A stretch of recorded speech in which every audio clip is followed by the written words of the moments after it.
Muy buenas, ¿qué tal? ¿Cómo estáis? Soy Alba, señorita Lexus.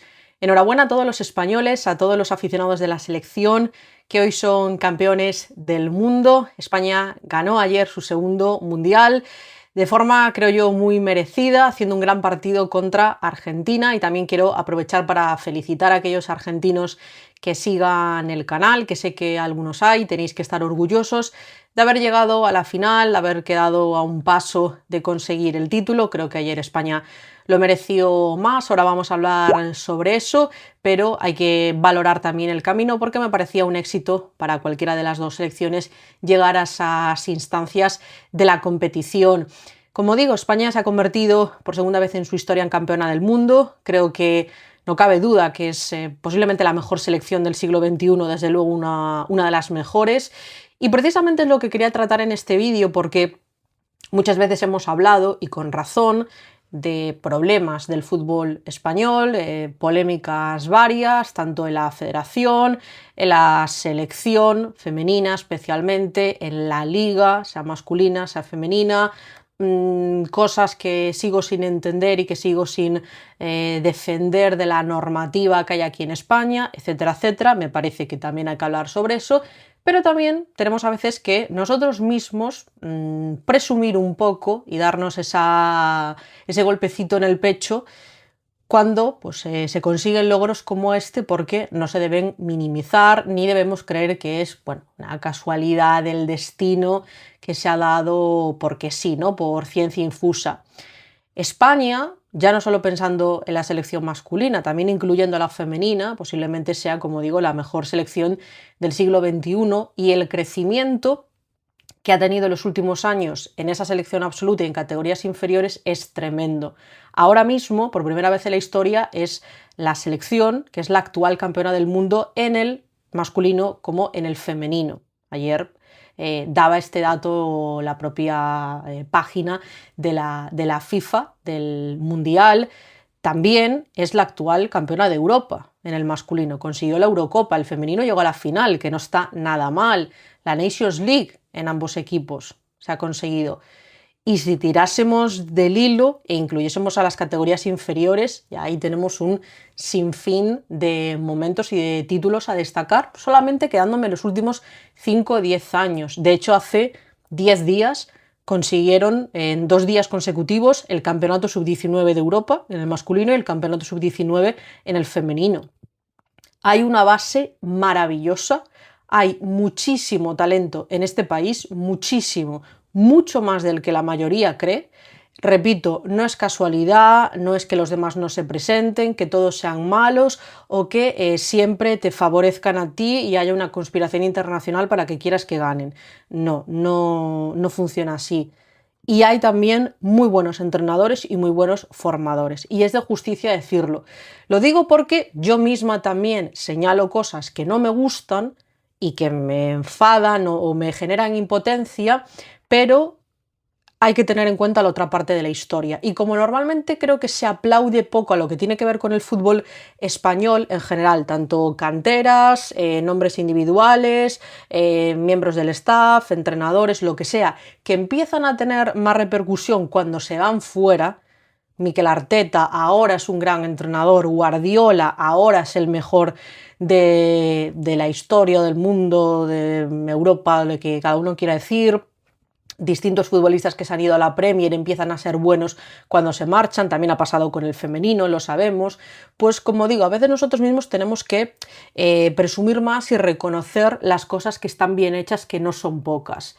Yo creo que el fútbol español vive un momento dulce, vive un momento maravilloso, y pensaba dónde podría estar el fútbol español, los clubes en concreto, jugadores más puntualmente, nombres propios, si acompañase más las instituciones que tienen el poder. Quiero decir, si ciertas polémicas, ciertos problemas que ha habido con la federación hubieran existido, si la situación económica que atraviesa el fútbol español también fuese mejor, especialmente en comparación con la Premier, si no existiese esa normativa que incluya las secciones en el fair play financiero y pudiesen tener más libertad en la toma de decisiones, ¿dónde estarían los equipos españoles ciertos jugadores que a lo mejor no jugarían fuera, sino que jugarían en España, lo mismo con entrenadores, de verdad lo pienso. Y aún así valoras los últimos 5 o 10 años del fútbol español en la Champions, en Europa League,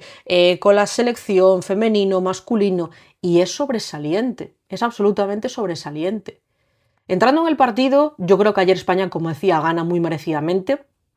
El dato de que Argentina no tuviera ningún disparo a portería creo que quedará para la historia. A mí me sorprendió muchísimo.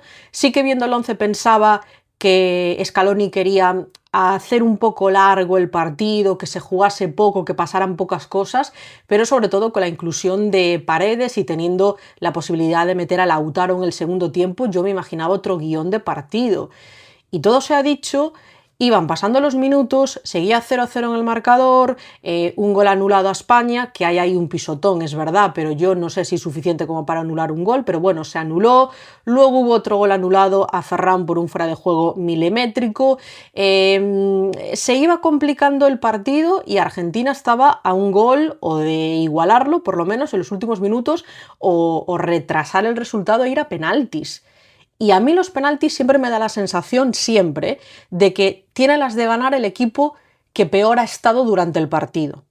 ¿Por qué? Porque para ti llegar a esas instancias del encuentro ya es un logro. El otro es el que puede estar cabizbajo porque ha visto que ha jugado mejor, que ha generado más, que ha llevado la iniciativa del partido, que ha tenido las ocasiones más claras, pero no ha marcado. Entonces yo ahí veía favorita a Argentina, sinceramente.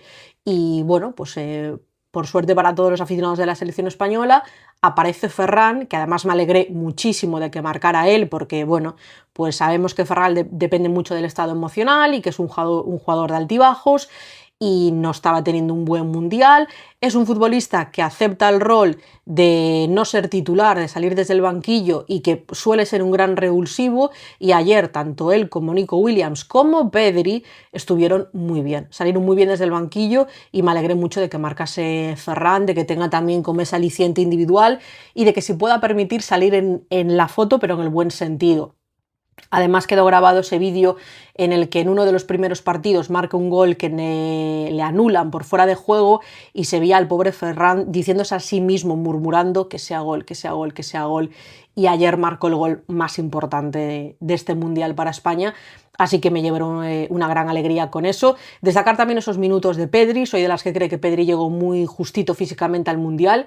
Ahora o a pasada creo que el haber jugado tantísimo durante la fase de grupos hizo que luego las eliminatorias no estuviera bien. Ahí es donde entra Fabián, que me parece un buen jugador, me parece que ha estado correcto, no me vuelve loca, no es el futbolista que más me gusta. Creo que Pedri, estando bien, estaría por delante en el 11 titular, y ayer vimos en esos minutos que pudo jugar, creo que leía esta mañana el dato, algo así como que fue el jugador que más ocasiones generó en los minutos que estuvo en el terreno de juego, fue el que más ocasiones generó en el partido en completo. También hay que hablar de los premios individuales y de nombres propios en este Mundial. Me parecía que no había alternativa posible a que Cubarsí fuese elegido el mejor jugador joven, mejor jugador sub-21 del torneo. Ha hecho un mundial espectacular, un mundial de jugador consagrado en la élite desde hace 7 años. Y bueno, creo que la pareja que formó con Laporte, la defensa en general, que es la menos goleada del torneo, con Cucurella también, con Pedro Porro, ha estado de 10. Me parece que un premio súper merecido.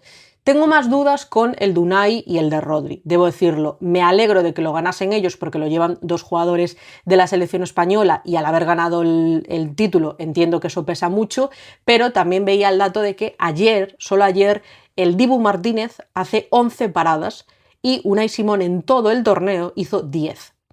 Yo creo que Unai ha estado muy poco exigido en el Mundial, poquísimo, cosa que ha sido una buena noticia para España. Ha estado tan bien la defensa que por suerte Unai ha tenido que aparecer muy poco. Bueno, es que de hecho ayer Argentina no tira ni una sola vez a portería, ni una vez. Entonces, ¿hasta qué punto es el mejor portero del torneo? Lo que pasa que es el ganador y entiendo que eso pese. Tampoco creo que haya habido un nombre propio, porque el Dibu tampoco empezó muy bien el torneo, no tiene que ver con el Mundial de Qatar, y otros porteros, pues no sé, yo creo que este año no ha destacado especialmente ninguno, quedó muy épico lo de Bociña con Cabo Verde, pero bueno, más allá de eso, entiendo que era difícil elegir, que Unai se lleva el premio, bueno, cuando tuvo que intervenir pues lo hizo bien, todas las porterías a cero menos en un partido, bueno, pues ya está, pues se lo lleva él y tampoco nada que no me enfada ni nada de eso. Y Rodri, para mí, no ha hecho mejor mundial que Olmo o que Cubarsí en el conjunto del mundial. La fase de grupos de Rodri no es nada buena. ¿Qué pasa? Cuando empieza a estar bien, vemos la mejor versión de la selección, eso es un hecho, y a partir de las eliminatorias, sobre todo a partir del partido contra Portugal, está muy bien.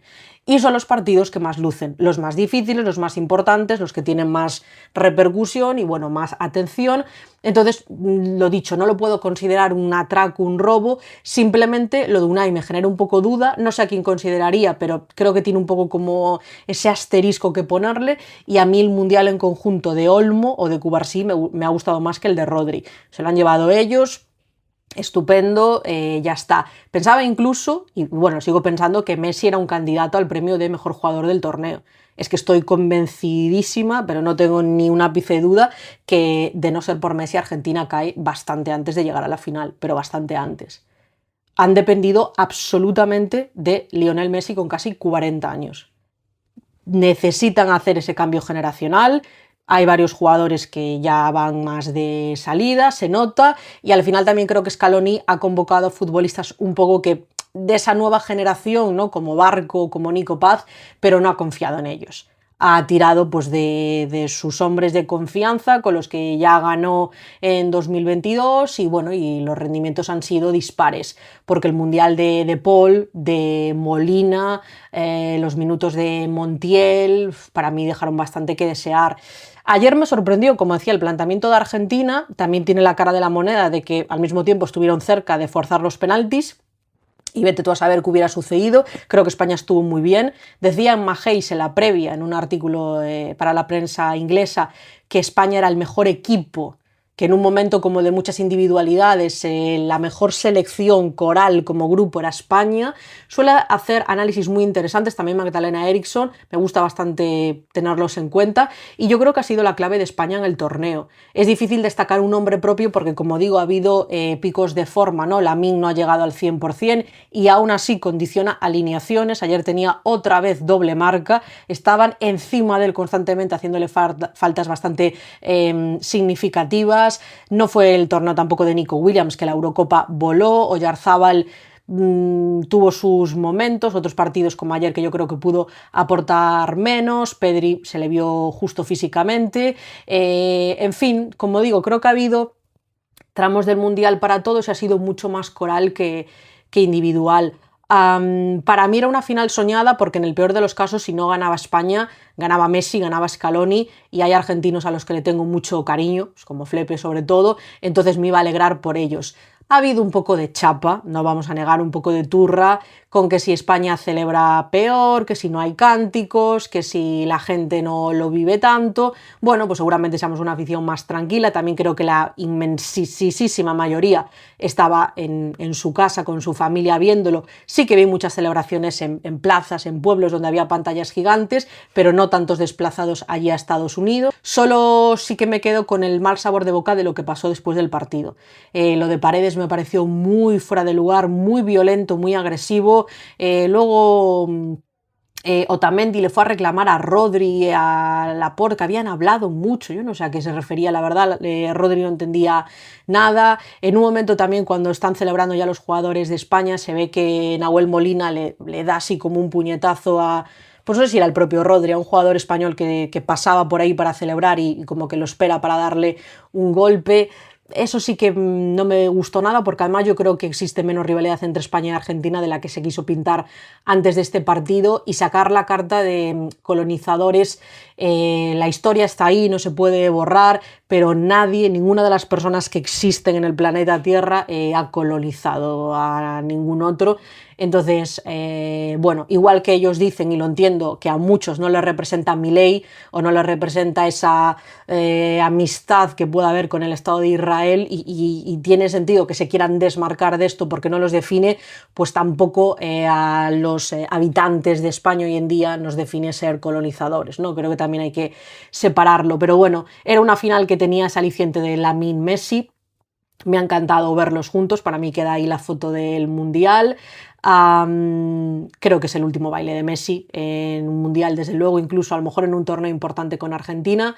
Es verdad que se va con una derrota, pero para mí él ya completó el fútbol en Qatar. O sea, yo creo que este Mundial era un extra para él, para lucirse, para pasarlo bien, para ver qué podía pasar, pero él lo consiguió en Qatar.